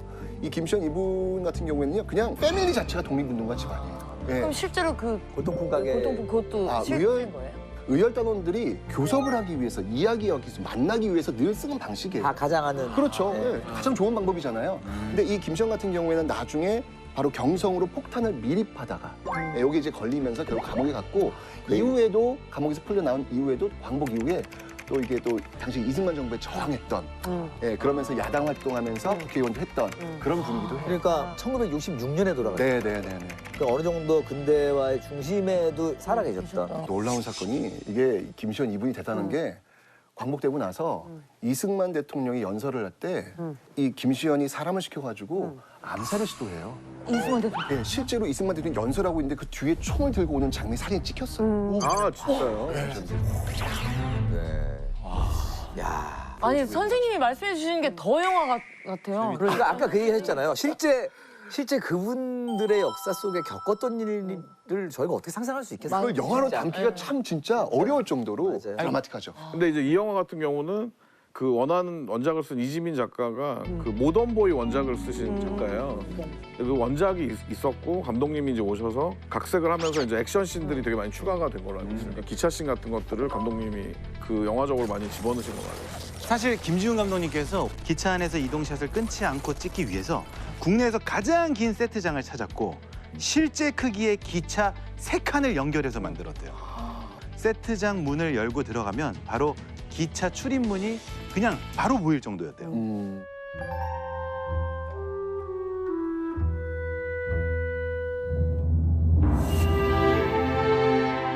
되게 음악도 되게 좋았다고 생각을 해요. 모그라는 음악 감독이 모그 감독하고도 친한. 그러니까 아시겠지만 우리 임필성 감독이 그 충무로 영화계 어떤 그 제일 잘 나가는 부동산 업자라고 보시면 돼요. 저는 땅이 없어요. 원래 부동산 업자가 땅이 없어. 사무실만 있어. 모고 음악 감독은 데뷔를 했어 저 때문에 네. 한 20년 친구고. 근데 특히 이 영화에서 이제 긴장감 있는 것과 낭만적인 것들을 이렇게 데뷔시키면서 아주 우아하게 만들어낸 것 같아요. 아시안 필름 어워즈 음악상도 받았고 김주윤 감독님이 선곡한 것도 많지만 그 영화 안에 나왔던 세 곡의 음악도 직접 선곡을 하셨대요. 일정에서 제일 그 인상 깊은 노래는 그 폭파신에서 볼레로죠. 볼레로. 전쟁 영화나 되게 장엄한 영화에서 많이 나오거든요. 근데 그 여기서 이렇게 사용하는 것들이 굉장히 세련된 또 굉장히 장르적으로. 제가 본 장면 중에 우리 조선에 대한 막 학살이 이어지는 장면이 있는데 되게 음악이 팝송이 나와요. 반어적인 의미에서 그런 음악을 넣은 것 같거든요. 그러니까 최악의 순간을 보여줬을 때 가사는 아름답고 낭만적인데 그게 이제 부딪히면서 일어나는 효과가 있거든요. 굿모닝 베트남이라는 영화에서도 이를테면 베트남의 폭격, 학살과 함께 와더 원더풀 월드가 나와버리면 그게 다른 노래가 아니라 울컥해지는 게 있는 거죠. 세상 원래 이렇게 아름다워야 마땅한 건데 왜 우리가 살고 있는 것은 그렇지 못한가라는 생각이 드니까요. 그런 것들을 감독님이 또 음악 감독들이 또 하는 것들이 맞아요. 그래요. 김지훈 감독이 일제시대 무장 독립투쟁이라는 소재를 가지고 차가운 분위기의 첩보물인 밀정을 만들었다면 진짜 그러네, 블루톤이네. 여기는 톤이 좀 약간 레드 톤이지, 세피야. 최동원 감독은 이 소재를 가지고 조금 더 재미있고 편하게 볼 수 있는 오락 액션 영화를 만들었습니다. 바로 암살이죠. 이 영화는 예명을 사용하는 매력적인 캐릭터들이 다수 등장해서 하와이 피스톨. 단장님 이제 속사포라고 불러주십시오. 여기 또 배우들이 많이 나오세요. 하나의 작전을 세우고 이를 실행한다는 내용을 다루고 있으며 전지현 씨가 나옵니다. 예뻐요. 현재 그놈은 조선 주둔군 사령관이고 곧 일본으로 떠나는데 그 살려보내지 말자고. 조금 더 진지한 시선으로 역사를 바라보는 것 또한 잊지 않고 있습니다. 그 중에 하나가 지금까지 독립운동사에서 제대로 다루지 못했던 약산 김원봉 선생이 실명을 가지고 비중 있게 출연한다는 것이죠. 가 선생께 전하시오. 나 밀양 사람 김원봉이요. 저희 완전 유행어였는데. 나 밀양 사람 김원봉이요. 진짜. 저 김국하신 저 배우님 어떻게 싱크로율이 저렇게. 영화 암살은 바로 이 김원봉과 김구가 함께 세운 암살 작전, 조선 주둔군 사령관과 친일파 제거 작전으로 시작합니다. 이 작전을 위해서 선발된 인원들을 소집하기 위해 안호균, 이청천 한국독립군 제3지대 저격수. 황덕삼, 그 친구는 추상옥, 일명 속사포. 대한경무국 대장인 염석진이 이들의 신상 정보를 가지고 만주로 떠나게 되는데요. 이세광 대원하고 같이 가서 약산 김원봉을 만나서요. 상해 미라보야관에서. 문제는 바로 이 염석진이라는 인물, 사실은 일본 제국의 밀정이었다는 겁니다. 원래는 혼자서 일본인 총독의 암살을 시도할 정도로 열혈 독립투사였던 그는 죽음을 앞에 두고 변절하게 되고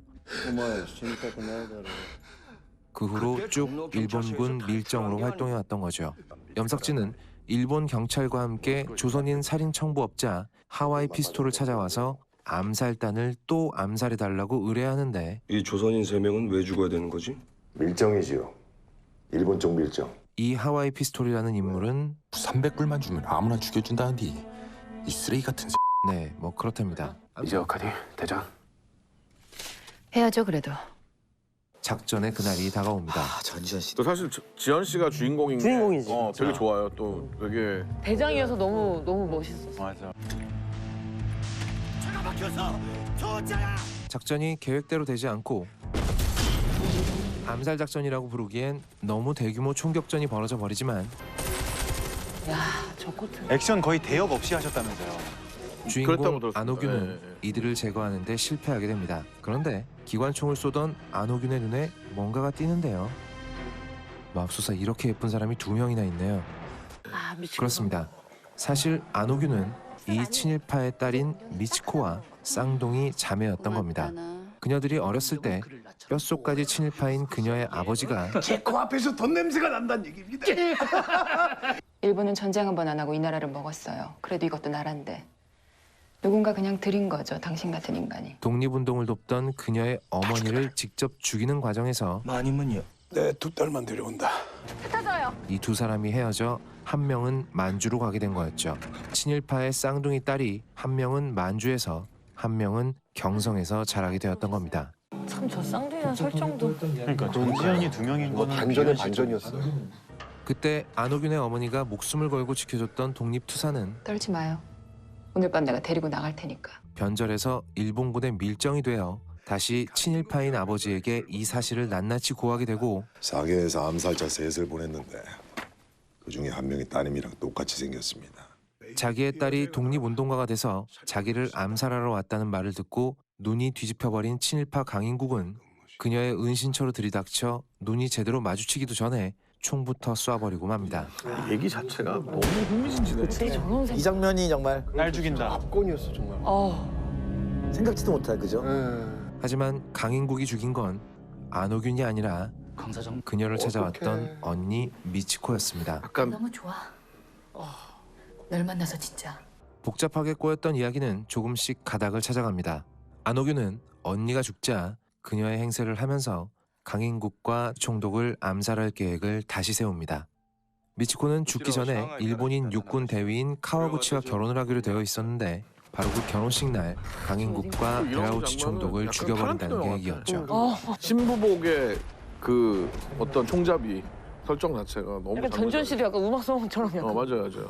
영화 내내 안호균과 썸을 타던 하와이 피스톨 또한 이 거사에 힘을 보태게 됩니다. 안호균이 한국 영화사의 길이 남을 멋진 여성 독립투사의 모습으로 적들을 쓸어버리는 가운데 마침내 이들은 친일파 강인국과 데라우치 총독을 제거하는 원래의 임무를 성공시킵니다.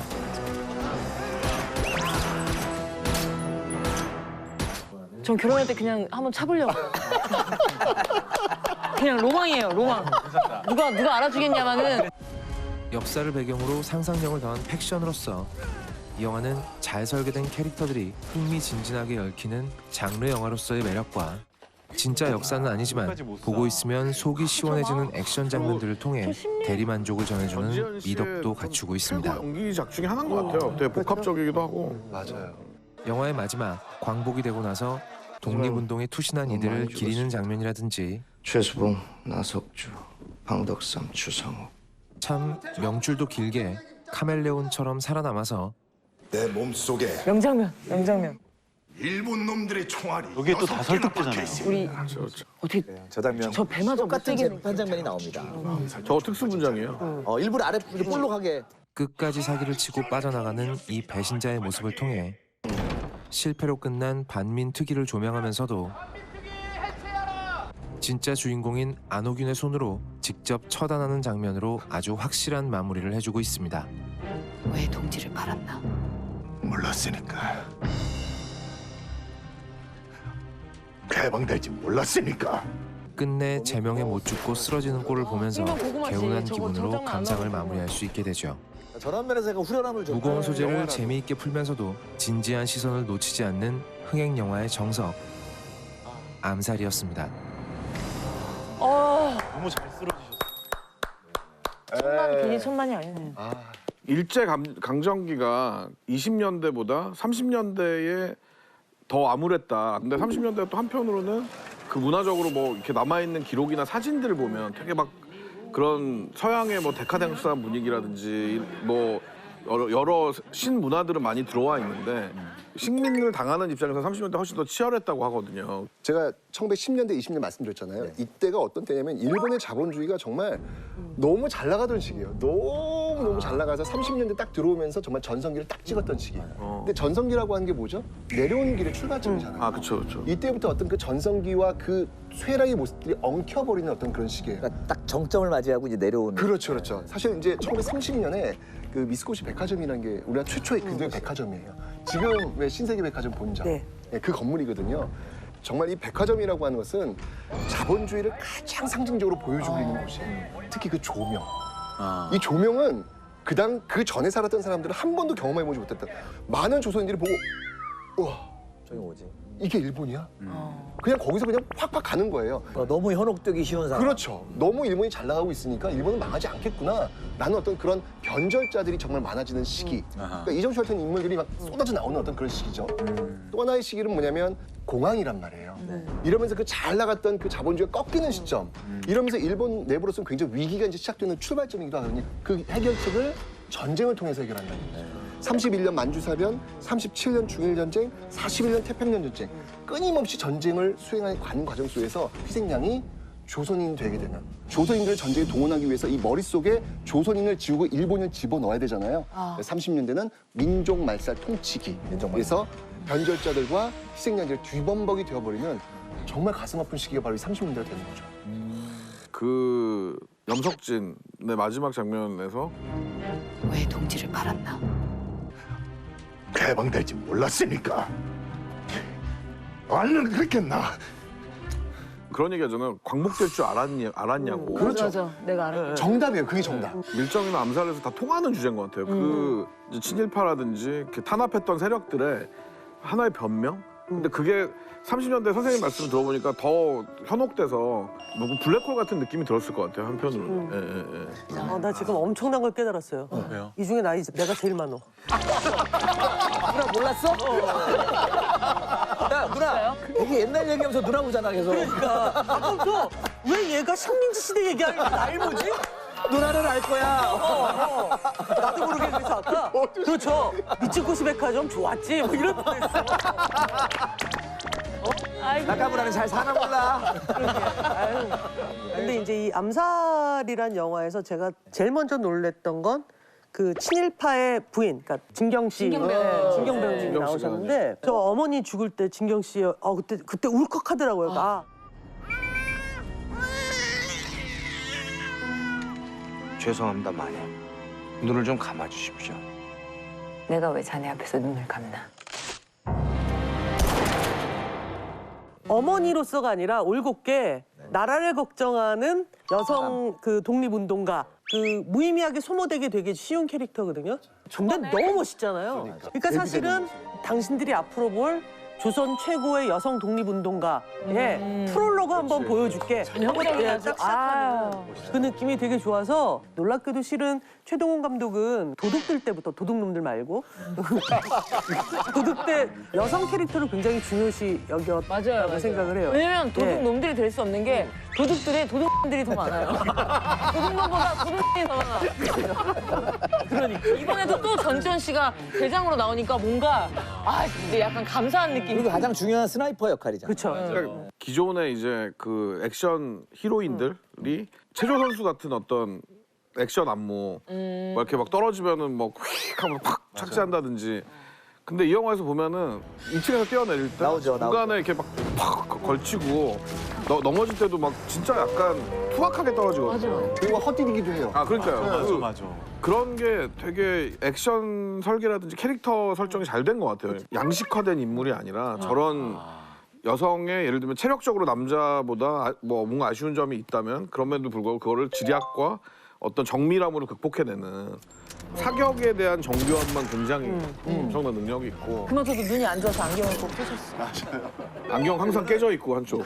그 액션을 잘하는 인물이 아니라 그렇죠, 그렇죠. 잘 참는 인물. 잘 참는 아픈 거 잘 참는 인물. 맞아요. 근데 그게 보는 사람에 느껴지는. 다른 관점이죠. 그래서 그런 게 짠했던 것 같아요. 지금 방금 말씀하신 대로 뭔가 열심히 하려고 그래요. 최선을 다하려고 하는데 몸이 잘 안 따라오더라고요. 제가 본 액션씬은 좀 다른 느낌이 들더라고요. 그래서 마음 아팠어. 그러니까 그 절박함을 좀 보여주려고 노력을 많이 했구나라는 그런 생각이 들더라고요. 일제강점기의 대표적인 의열투쟁의 두 조직이 있어요.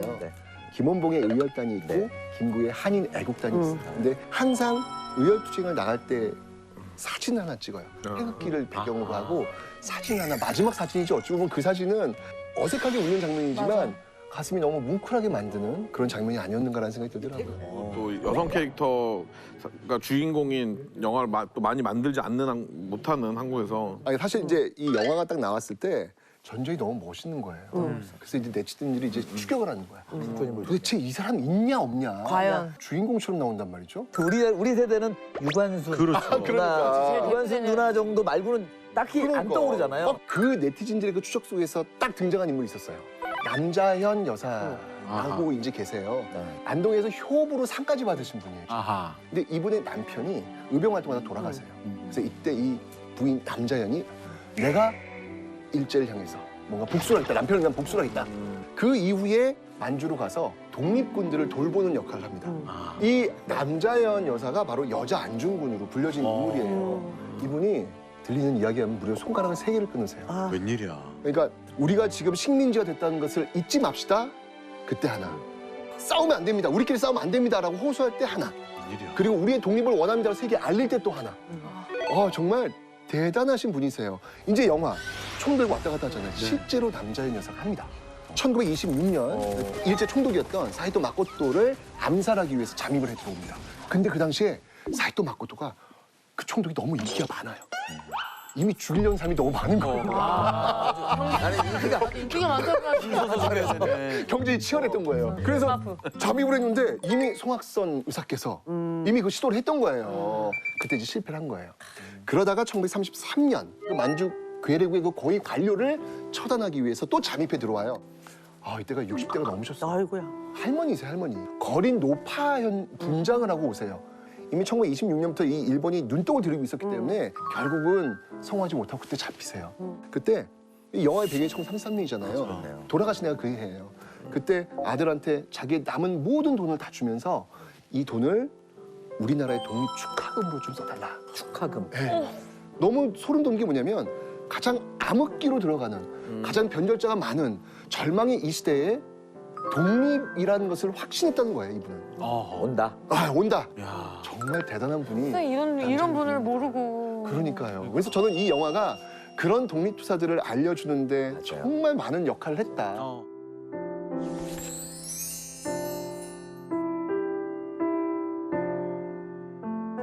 우리 사회에서 좀 이렇게 돈 많으신 분들, 좀 사회적인 어떤 그 책임을 하셔야 되는 분들이 역사 공부 좀 많이 하셔야 되겠다는 생각이 들어요. 왜냐면 그리고 내가 어떤 일을 해야 되는지에 대한 그런 방향성 이런 것들을 잡을 수 있거든요. 신흥무관학교가 진짜 대표적인 학교예요.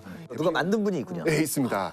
석조 이상용 선생 집안이 여기 들어가요. 안동에서 99칸짜리 집을 짓고 사는 사람들이에요. 재산을 다 털어가지고 이곳 만주에 가서 바로 이 신흥무관학교 세우는데 다 털어놓으신 그런 분들. 그 이 시대 때 멋진 부자들이 꽤 많았더라고요. 또 있어요. 정말 노블리스 오블리제네요. 또 있어요. 뭐냐면 이시영, 이회영 선생 집안이 있거든요. 이분들의 그 명동 땅을 밟지 않으면 명동 땅을 지나갈 수 없다 할 정도. 그때 모은 돈이 시가로 약 600억가량이 돼요.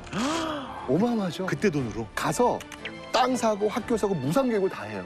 저는 이거 확실한지 모르겠는데 간송 그분도 일제로 간 거를 그분이 다 사왔대요. 간송미술관. 맞습니다. 네, 그 간송생이 그랬던 분이더라고요. 그러니까 그런 분들의 의지와 뜻이 있었기 때문에 특히 이제 신흥문학교 만들어졌고 의열단의 주축 멤버들이에요. 그 문물을 다. 맞습니다. 봉오동 전투, 청산리 전투 그 대단한 전투에 또 주축으로 참여하고 우리나라 그 항일 투쟁의 획을 그었던 그 학교가 바로 이 신흥문학교 이렇게 얘기할 수 있겠죠. 김구 선생님의 결국은 생각하셨던 작전이 그거였다 그러더라고요. 이렇게 사실은 큰 전력은 안 되지만 연합군의 가세를 해서 참전국의 일원이 되면 미국과 소련이 들어올 필요가 없는 거예요. 그렇죠. 네, 그럼 우리는 자치 독립이 되는 건데 그걸 미리 예측을 하시고 어떻게든 참전국의 명함을 끼우기 위해서 그거 맞나요? 맞아요. 네, 그게 진짜 너무 안타깝더라고요. 맞아요. 우리가 독립을 우리 힘으로 못해요. 근데 준비는 다 하고 있어요. 지금 말씀하신 대로 이 신흥무관학교에서 그 가르쳤던 지청천 장군이 또 한국항복을 연결하거든요. 그러니까 이 한국광복군이 진공작전을 계획을 다 해놨거든요. 근데 갑자기 일본이 항복하는 바람에 그 기회를 놓쳤죠. 그러니까요. 네, 너무 아쉬운 장면이었죠. 네. 근데 저는 영화 보면서 왜 그런 생각 하잖아요. 실존 인물인가 아닌가를 생각하는데 저는 하정우 배우가 연기했던 하와이 피스톨. 아무래도 실존 인물 같지가 않은 약간 상하이 느낌인 거예요. 이런 하와이 피스톨. 그래서 약간 이름도 가상인물인가? 네. 아마도 저는 그런 생각이 들어요. 독립운동이라고 하는 것이 단순하게 중국과 이 한반도에서만 벌어진 것이 아니라 전 지구적으로 전 세계적으로 벌어지고 있었어라는 것을 인식해야 돼라는 것을 상기시켜주기 위해 하와이. 왜냐하면 당시에 이 독립운동할 때는요 돈이 필요해요. 근데 그 돈을 어디서 많이 됐냐면 미주 지역에서 많이 나와요. 하와이, 뭐 쿠바, LA 이쪽에서 사탕수수 노동자 하시면서. 저 몇 년 전에 다큐멘터리를 봤는데 정말 쿠바라든지 남미에서 1세대 분들, 뭐 멕시코 애니갱이라는 얘기도 있잖아요. 맞아요. 네, 그분들이 뭐 하루에 만약에 뭐 10,000원을 버시면 6-7천 원을 고국에 보내셨다고 하더라고요. 그 이상. 맞아. 거기서 돈 모아가지고 어떻게든 독립 한번 해보겠다고 이게 보내신 분들이거든요. 하와이나 미주 지역의 어떤 독립운동가분들도 잊지 말아달라라고 하는 메시지가 하나 아니었을까.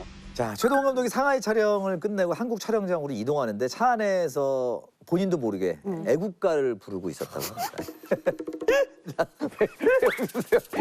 약간 태시에 전 약간 그거 느꼈는데. 그게 아니라 최동원 감독을 저도 되게 친한데 그러시구나. 그럴 인간이 아니거든요. 근데 그랬다는 건 영화에 빠져든 거지. 그랬다는 건 진짜 이렇게 막 그런 느낌이 왔을 것 같아요. 그리고 그 대한독립만세란 말이 묘한 중독성이 있었는데 화장실에서 미친놈처럼 구호를 외친 적도 있으셨다 그래요. 그러니까 그런 것들이 영화를 보시는 관객들한테 좀 전달이 잘 됐으면 좋겠다라는 얘기를 인터뷰 때 하셨대요. 밀정 그리고 암살, 꿀잼골이 뭐가 있었을까요? 영화에 공통적으로 등장하는 인물이 있잖아요. 바로 김원봉. 네, 이 사람을 빼놓고는 이 이야기를 할 수가 없는. 조승우 씨였고 그렇죠. 이병헌 씨. 이병헌 씨는 정체산이었나요? 정체산의 산자가 약산 김원봉 선생의 한자를 따온 거라 그러죠. 근데 이걸 한 사람의 캐릭터라고 생각하기에는 너무 달랐어요. 그러니까 조승우 씨는 좀 약간 섬세하고 좀 이런 느낌이고 이병헌 씨는 완전 이 대장부 약간 싸의 느낌이고. 우리 김지훈 감독님 조금 더 카리스마적이고 상징적인 존재, 신비한 존재. 암살에서 네, 정말 실물을 보는 네, 지략가. 두 개의 이미지를 같이 안고 있다는 생각이 들어요. 사실은 근데 김원봉이 그렇게 잘생겼어요. 기가 막히게 잘생겼어요. 리얼리티였어. 리얼리티였어. 게다가 원변이 너무 좋아요. 아이고. 이분 한번 연설 딱 뜨면요. 이럴 정도로 조승우 씨와 이병헌 씨 이미 맞춘 게 김원봉이다. 둘 다 완벽한데 이게 공존한다라는 거는. 김원봉 선생님 결국 어떻게 되셨어요? 우리나라 그 항일 독립운동에 있어서 가장 먼저 떠오르는 사람이 누가 있으세요? 김구 선생님이 딱 떠오르잖아요. 그 김구 선생님과 양대 축이 바로 김원봉이라고 보시면 돼요. 예, 일제가 이 김원봉을 가장 두려워했습니다. 왜 그랬냐면 지붕과 지붕을 뛰어다니면서 김상옥이 막 총격전을 벌이고 있잖아요. 뿐만 아니에요. 또 다른 의열단원 보시면요. 그러니까 김익상이라고 있어요. 김익상은 뭐냐면 조선 총독부의 폭탄 넣었던 인물, 그리고 유이 빠져나가지고 상하이에서 일본 대장 또 쏴주고 있던 인물. 이분이 김익상. 일본에서는요, 일본 왕이 살고 있는 그 청왕궁에다 폭탄 던졌던 그런 인물도 김지석. 나석주도요, 식산은행하고 이 동양 척식 주식회사 지금 명동거리거든요. 네, 거기에 나타나 또 총격전 벌이면서 폭탄 던졌던 그런 인물. 그러니까 막 뻔뻔뻔뻔뻔 터지는 그 인물들의 단장이 김원봉이에요. 이거는 가만 냅둘 수가 없는 거예요. 현상금이 얼마 붙었냐면 김구한테 200억이 붙었어요. 우리 돈으로. 와. 그 당시 김원봉한테 320억이 붙어요. 어마어마한 존재가 바로 이 김원봉이었던 것이죠. 우리 배울 때 국사책에 나왔었나요? 안 나왔어요. 안 나왔어요. 아니 근데 이렇게 이런 분이 왜 안 나오지? 왜 우리가 모른다는 게 왜 그런 거예요? 너무 또 가슴이 아파요. 친일 악질 경찰의 대표적인 인물이 노덕술이거든요. 노덕술, 예. 그 이 노덕술이 광복 이후에 김원봉을 잡아요. 어떤 그 자기가 생각이 다르면 여운형도 그때 암살되고 그러거든요. 이런 상황에서 도저히 이곳에서는 있을 수 없겠다라고. 그다음에 이념 때문에 잡히는 거예요? 네, 넘어간 거예요. 북으로 넘어가세요. 네.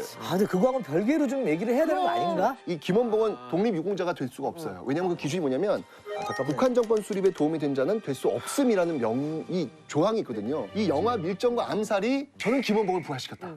그렇네요. 적어도 일제 강점기에 정말 우리 족의 독립을 위해서 자식 청춘을 다 바친 그런 분들은 우리가 정말 그에 합당한 평가 좀 해줘야 되지 않을까.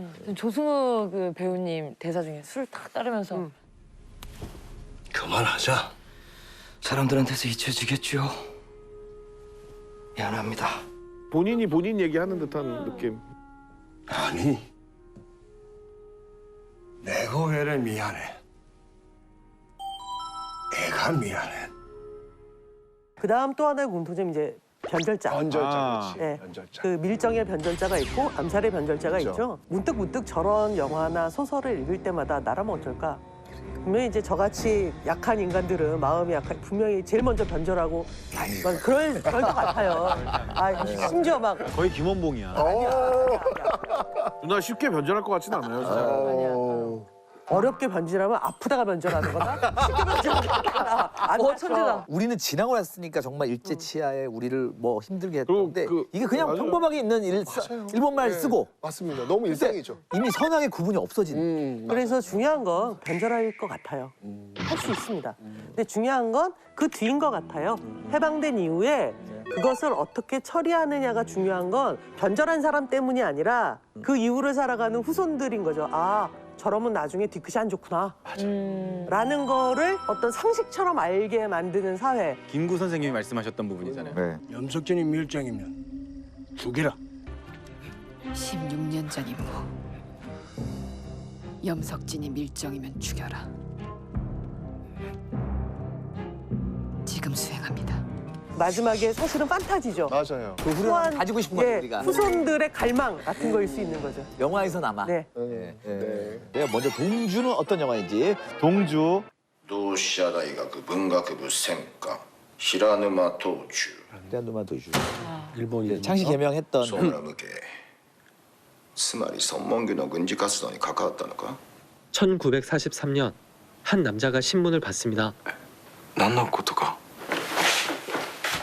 그 남자는 모르쇠로 일관하죠. 신앙을 갖고 살아서리 일본의 핍박을 덜 받은 거 아닙니까?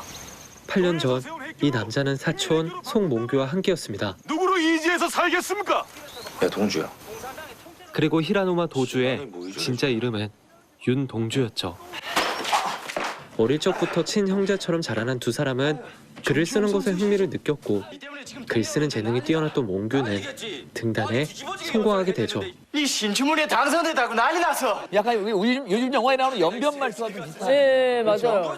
그러니까 약간 열등감 느껴지는데 표현 안 하고. 내가 어떻게 얘기해야 될지 모르는 섬세한 성격의 소유자라는 것을 강아들이 너무나 아주 예리하게 잘 표현을 했죠. 맞아. 몽규는 동주의 아쉬움을 잘 알고 있습니다. 그 시를 쓰기만 하면 뭘 하니 발표를 해야지 당사의 아이 됐는데 발표를 놓치기 아니 의기소침한 동주에게 한 가지 제안을 하죠. 이 시 발표 안 할래 우리 잡지를 만들자는 얘기야 삼천리 같은 아버지에게 잡지에 대하여 설명하는 동주. 교장 선생님이 실명 하지만 글쟁이로 잘해봐야 신문 기자밖에 도대가서 시는 의사가 돼서도 얼마든지 쓸 수 있는 거 아니야? 아버지는 실망의 호통을 내뱉습니다. 우리 시대 아버지의 모습이죠. 자녀들은 이제 의기소침해지죠. 몽규와 동주는 달랐습니다. 그는 모두가 평등한 세상을 원했고 자신이 원하는 세상이 오기를 바랬습니다. 그 길을 갈 의지가 있냔 얘기야 좀 진취적인 몽규죠. 이 형님은 중국으로 간다 몽규는 현실주의자 같아요. 동주가 약간 이상주의자라면. 그는 그렇게 세상과 부딪혔고 한동안 모습을 보이지 않더니 갑자기 돌아왔죠. 네 공산당 들어간 거 아니었나? 너희 지금 공산당에 무슨 짓거리를 하고 돌아다니는지 모르니? 같은 민족을 죽이는 이념 같은 거 난 진작에 관심 없다 야 앞으로 조선 학생들도 군대에 끌려갈 거인데 몽규와 동주 또한 언제 끌려갈지 알 길이 없었죠. 후위를 도모할 수 있는 방법이 무엇이 있을까? 징집을 의식하는 거는 사실은 지금 굉장히 공포잖아요. 맞아요. 전쟁터에 끌려나가는 건데. 경성으로 갈래? 뭐해? 연전 문과 정도면 아바이도 좋아하실 거야. 두 사람은 지금의 연세대학교 연희 전문으로 향합니다. 내를 건너서 그리고 그곳에서도 마찬가지로 잡지 활동을 이어가죠. 개박살난 이어진이야. 여진은 동주가 꼭 만나고 싶어 하던 정지용 선생과 가까웠습니다. 정지용 선생님은 문인들하고 연락을 다 끊었다고 하던데. 학생들은 만나주셔. 여진의 도움으로 만남이 성사되죠. 문성근 씨가 이제 정지용 시인 역할을. 이것도 되게 의미가 있죠. 아버님이신 그 문익환 목사가 실제로 윤동주 시인과 같이 마을에 지냈었죠. 야, 너 잘 써야 그게 문익환. 예. 맞아요. 차라리 일본으로 가게. 일본에도 좋은 선생이 많아. 창씨 개명을 하면서까지 유학을 가야 할지 모르겠습니다. 그렇게까지 해서 유학을 간다는 게 왠지 부끄러운 생각이 들어서요. 부끄러움을 아는 건 부끄러운 게 아니야. 부끄러운 걸 모르는 놈들이 더 부끄러운 거지. 그 무렵 일제의 앞잡이가 연전의 교장으로 부임했고 조선 이름, 조선어 교육에 대한 핍박이 시작됐습니다. 보인다. 참외록. 파란 녹이 낀 구리 거울 속에 내 얼굴이 남아있는 것은 어느 왕조의 유물이기에 이다지도 욕될까. 두 청년은 일본 교토로 향합니다. 그리고 창씨 개명을 받아들이죠. 흑백이기 때문에 조금 더 저 사색하면서 갔던 것 같아요. 좀 시선을 다른 데 뺏기지 않고. 목표는 교토 제국대학 입학이었습니다. 하지만 축하한다. 대단하다 야. 입학 시험에 떨어진 동주는 교토가 아닌 도쿄로 향합니다. 친형제 같은 두 사람은 그렇게 잠시 떨어지게 되죠. 윤동주 씨만 또 떨어졌어요. 계속 예, 교토제대를 열등감을. 떨어지죠. 동주의 총명함은 어디서나 빛이 났고 리쿄 대학의 다카마스 교수의 눈에 들죠. 본인 생활도 넉넉하지 못하면서 어려운 형편의 학생들도 많이 도와주십니다. 結局世の中を動かすのは個々の奥深い内面の変化が始まる力。 다카마스 교수는 동주에게 용기를 줍니다. 문학의 힘을 이야기해줬고 시를 다시 쓰게끔 만들었죠. 실제로 학생들한테 이제 쌀밥을 주고 자기는 굶어서 돌아가셨어요. 아이고. 貴様は日本の思想に染まることができず教練を拒否したんだろう。軍事文化に慣れていない。だけで 일본에 사는 조선인은 대동아 공영권의 정신을 깨우치게 만드는 도구에 불과했습니다. 동주는 다카마스 교수를 통해 알게 된 쿠미의 도움을 받아서 교토의 도시샤 대학으로 향하죠. 그리고 그곳에서 몽규를 만나게 되죠. 야, 동주야. 몽규는 여전히 교토에서 후일을 도모하고 있었습니다. 조선인 유학생을 모아서 일본의 패망과 조선의 독립을 외치고 있었죠. 인생은 살기 어렵다는데 시가 이렇게 쉽게 쓰여지는 것은 부끄러운 일이다. 민족이 민족을 핍박하고 억압할 때 카리스마 있는 캐릭터 같아요. 행동가라는 느낌 많이 들죠. 그 국가와 민족에게 남는 것은 패망뿐이라는 사실이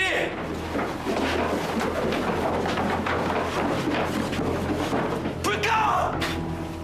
1943년 히라노마 도주와 소무라 무게이는 후쿠오카 형무소에 투옥됩니다. 나니 보통 밑엔다.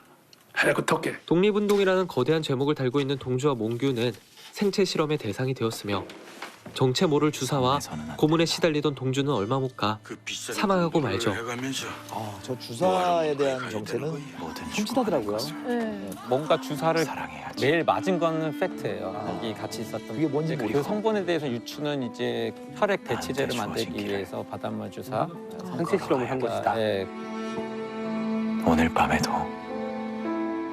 별이 바람에 스치운다. 향년 27세 청춘의 죽음이었죠. 영화 속 몽규와 동주는 정반대의 인물로 등장합니다.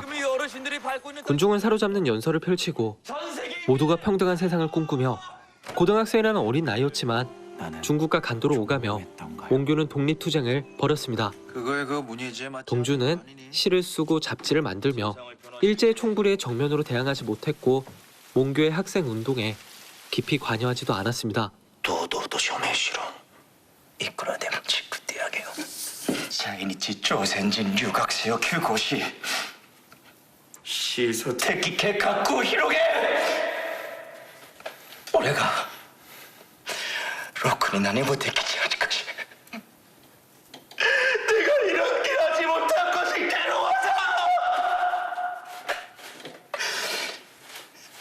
옥산내래 소명을 한다. 몽규는 안타까운 절규를 내뱉으며 이름 석자를 써내립니다. 하지만 동주는 달랐죠. 私は証明できません. 정말로 부끄러운 생각이 들어서 못하겠습니다. 저는 이 대목에서 엄청 울었습니다. 이 부끄러움이 여러 가지 감정의 총체 같다는 생각이 들었어요. 윤동주 시인의 전반적으로 흐르는 정서의 그 부끄러움, 큰 정서잖아요. 자백서의 서명을 앞두고 두 사람의 결정을 번갈아 보여주며 용화는 적극적으로 독립운동을 벌인 몽규의 모습이나 문학을 통해서 시대를 이야기했던 동주의 모습 모두 독립투쟁이었으며 둘 다 하늘을 우러러 한 점 부끄럼 없는 사람이 되고자 했음을 말하고 있죠. 시인 윤동주는 27세 젊은 나이로 사망했으며 6개월 뒤 일본은 패망하고 조선은 독립을 이루게 됩니다. 나한테 주어진 길을 どう読むんですか? 하늘과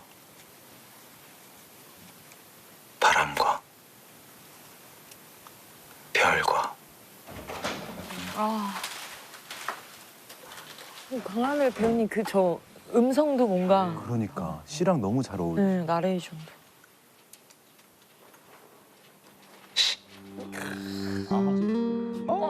잊을 수도 없고 잊어서도 안 되는 그 시절의 참회록 같은 영화 동주였습니다. 근데 실제로 어땠어요? 윤동주 시인 같은 경우는 실제로 좀 내성적인 편이었을까요?